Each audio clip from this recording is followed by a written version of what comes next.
Hey, Christina. Hey, Susan. Chi-squared test for independence. Yay, chi-square test for independence. Let's do it. Yeah.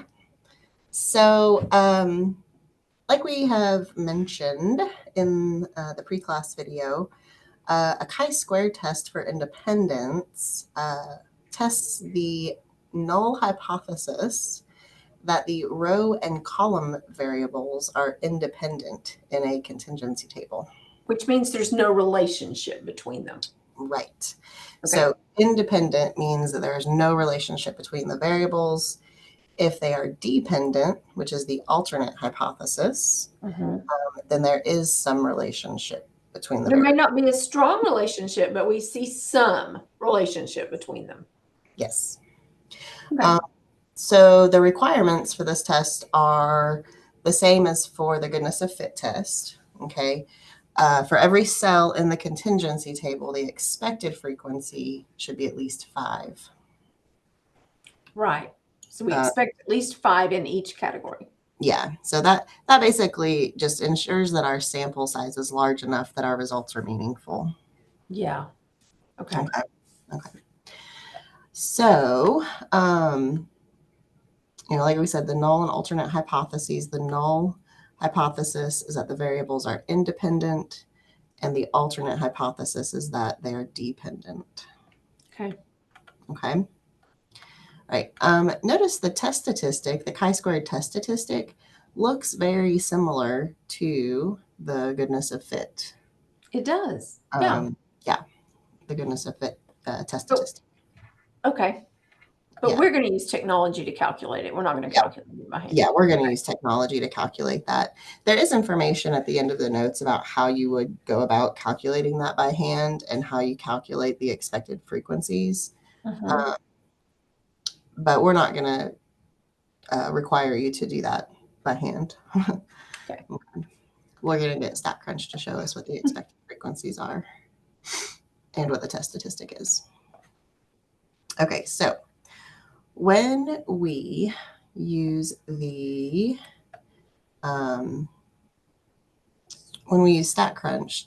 to run the hypothesis test for independence, I also need to find the critical value. Okay. So just like for the goodness of fit test, okay, I'm going to use stat calculators chi-square. But remember, this is a little bit of a different calculation for a degrees of freedom, though. Yeah. Our degrees of freedom are the number of rows minus 1 times the number of columns minus 1. Okay. Okay. So since I have two variables, I have the row variables and the column variables, I have to do both of those minus 1. And I multiply those together. Okay. So after you enter your table in StatCrunch, and here's a picture of what it would look like for example 1, then I can go to Stat Tables Contingency with Summary. So make sure that you pay attention to that. It doesn't say independence anywhere on there. Right. It says it inside that calculator when you go inside. Okay. But you got to be able to find the calculator that you want to use, and that's Stats Tables Contingency. Yeah. Yeah. And the columns that you select are your columns that actually have like data in them, that have numbers in them. And then you also have to select the column that has your row labels. This is the first time we've had to enter row labels. Yeah. Okay. So when we type in our table, we've got to type in those row labels as well as all the numbers. Yeah. Yeah. Okay. And I like to label the columns. You can see up here, I like to label the columns what they are just to make sure that I have all of my columns that have numbers in them. Okay. And then I also want to choose expected count and chi-square test for independence. Okay. So, and I'll pull this up. This is for the first example, but I'll pull it up on StatCrunch so it's a little bigger also. Okay. All right. So this test is also a right tail test. So my critical region is going to be in the right tail. And what else? Oh, the value listed in your results is your test statistic. Okay. It doesn't say chi-square like it did on the Goodness of Fit test. Okay. It just says value. Okay. Yeah. Okay. All right. So let's go through and do an example here. Okay. So this is the one that we showed the setup for a little bit already. But this says, in a recent Baseball World Series, the Houston Astros wanted to close the roof of their domed stadium so that fans could make noise and give the team a better advantage at home. However, the Astros were ordered to keep the roof open unless weather conditions justified closing it. But does the closed roof really help the Astros? The table below shows the results from home games during the season leading up to the World Series. Use a 0.05 significance level to test for independence between wins and whether the roof is open or closed. Okay. So test for independence, we're looking to see if wins and losses are independent of whether the roof is open or closed. Right. Okay. Right. Okay. So to write my claim out, the number of Astros wins is dependent. That's what the Astros are saying. That it matters whether or not the roof is open. Okay. And that's going to be my alternate hypothesis, right? Right, because dependent is the alternate. Independent is the null. Yes. Good. Okay, so to get my degrees of freedom, I have 2 rows and 2 columns. So the degrees of freedom is just 1. Okay. Okay. And so I'll use that to get my critical value. And then I will run the test for independence. Okay. Okay, this chi-squared distribution looks different than the other chi-squared distribution that we've looked at. Yeah, I think it's just because it's so skinny because the degrees Right. of freedom is only 1. Right. Yeah, you can't even see the little like hump at the top. Nope. Yeah. Okay, so let's make this a little bit bigger. So I already have my data in here. Okay. And I'm going to find the chi-square calculator to get the critical value. Now that's what we've seen before, but when you change that degrees of freedom to 1, it's going to shift what the thing looks like. Yeah, it changes it a lot. Yeah. Okay. And then we had a 0.05 significance level. Make sure that you have greater than so that your rejection area is in the right tail. And the critical value is 3.841. Okay. Okay. So to run the hypothesis test, I'm going to go to Stat, Tables, Contingency with Summary. Okay. It looks like we have a list of data here, but we really don't. It's a summary in the table. Okay. To do with data, I would have had to have like a list of all of the games individually, and that's not what I have. So always do with summary. Okay. All right, my columns that have data in them are the wins and losses. Okay, so that's what I'm going to choose, wins, loss. And then do you have to do anything to select both of them, or can you just click on them? Or are you doing shift click? Oh, I did control. Control click. Okay. Click on one and then control or command if you're on an Apple computer. Okay. Okay. And then the row labels were variable 1. Okay. Okay. Now down here, I want to select expected count so that it will show me what my expected values are. Okay. And I want to make sure that chi-square test for independence is highlighted. Okay. Okay. We're not doing any of these other. No, we're not. Not today. Nope. So compute, and then I'll get my results. Okay. So that's a lot. There we go. Okay.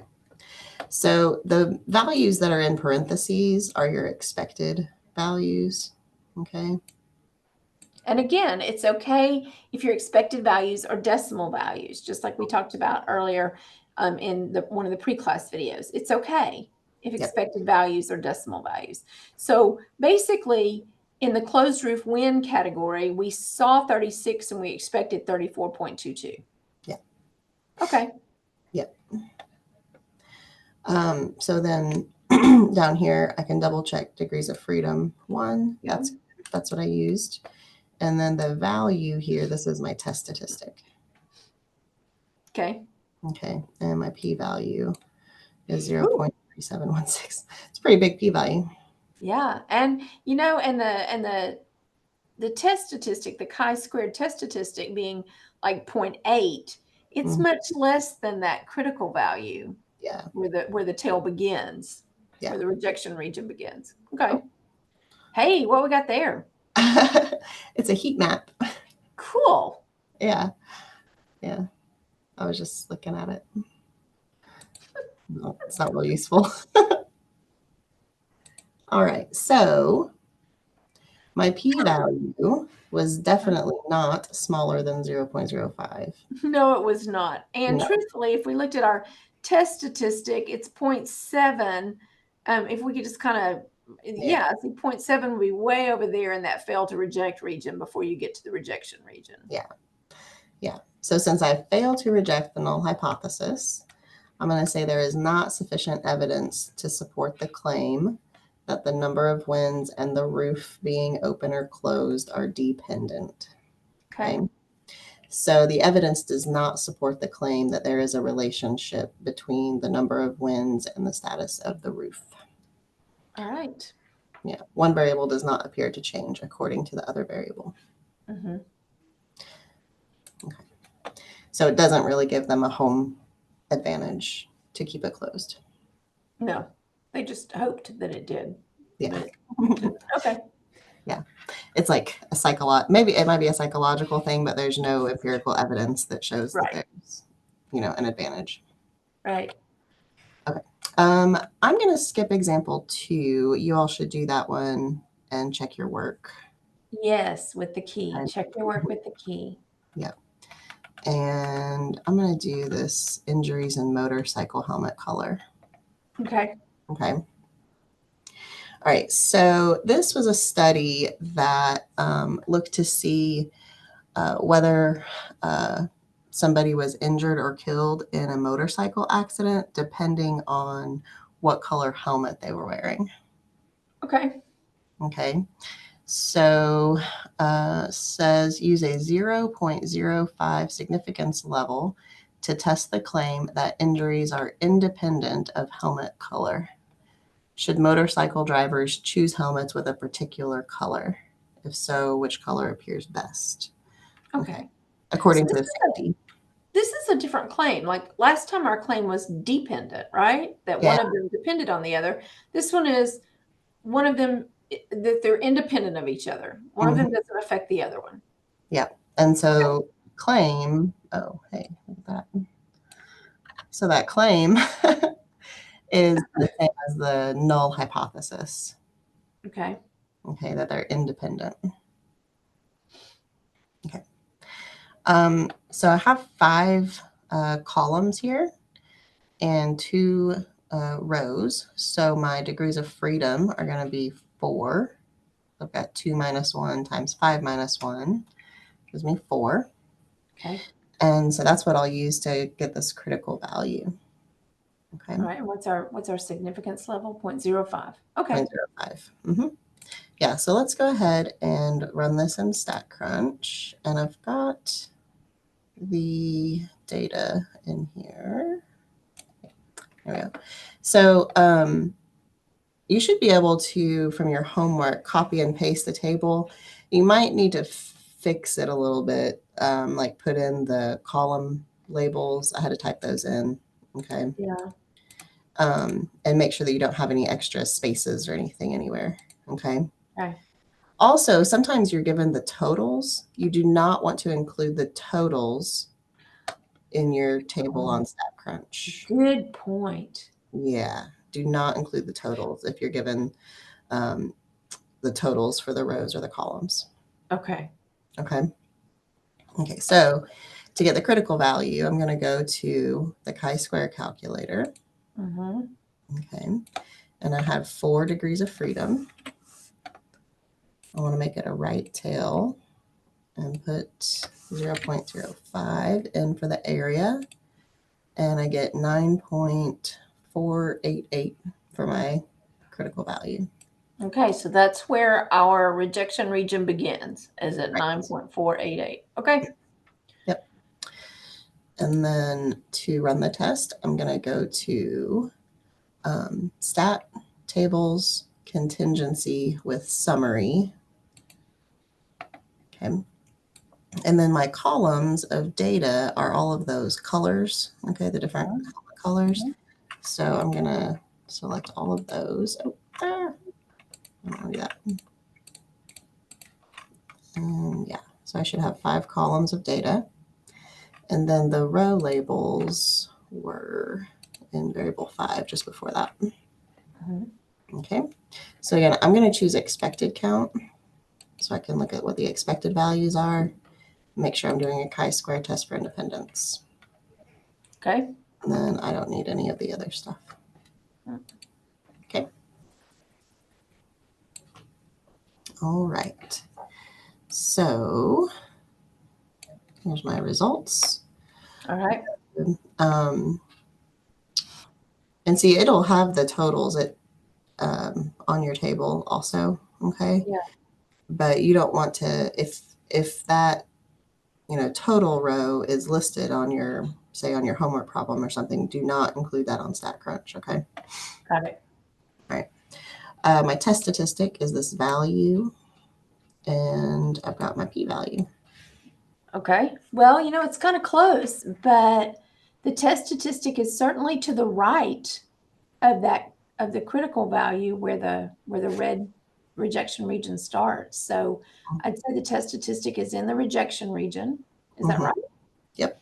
And my p-value is lower than alpha. So I'm going to reject there too. I'm going to reject the null. Yep. That's what I would do. Okay. So since I'm rejecting the null hypothesis, okay, I'm rejecting independence. Okay. So I'm going to say there is sufficient evidence to reject the claim that the motorcycle injuries and helmet color are independent. Okay. So that means that there is a relationship between the helmet color and injuries. Okay. Okay. So, should motorcycle drivers choose helmets with a particular color if they want to be safer? Then yes, they should. And which color appears best? I calculated some probabilities, and it looks like the best helmet color is the yellow/orange category. Okay. Okay. And so, one way to verify that would be to look at the conditional probability, okay, which is what I did here. The probability that somebody is injured or killed, given that the helmet color is yellow or orange, would be 0.205. And that's the lowest of any of those other probabilities. Okay. So if I looked at, for example, the probability of somebody getting injured or killed, given that their helmet was black, then that would be 213 over. Whatever that total was down there. It gave you the total. Oh, did it? Didn't Oh, it it did. output? It did. 704. Okay. 704. So if I say 213 divided by 704, that actually gives me like 30.3%. A higher probability of being injured if your helmet is black. Yeah. Okay. Yeah. So anyway, you could calculate all of those probabilities and see which one is the lowest, but I've already done that for you. Okay. Okay. So yeah, so you end up with yellow or orange being the best. Okay. Okay. Is that it? I think that's it. Okie doke. All right. Bye. Bye.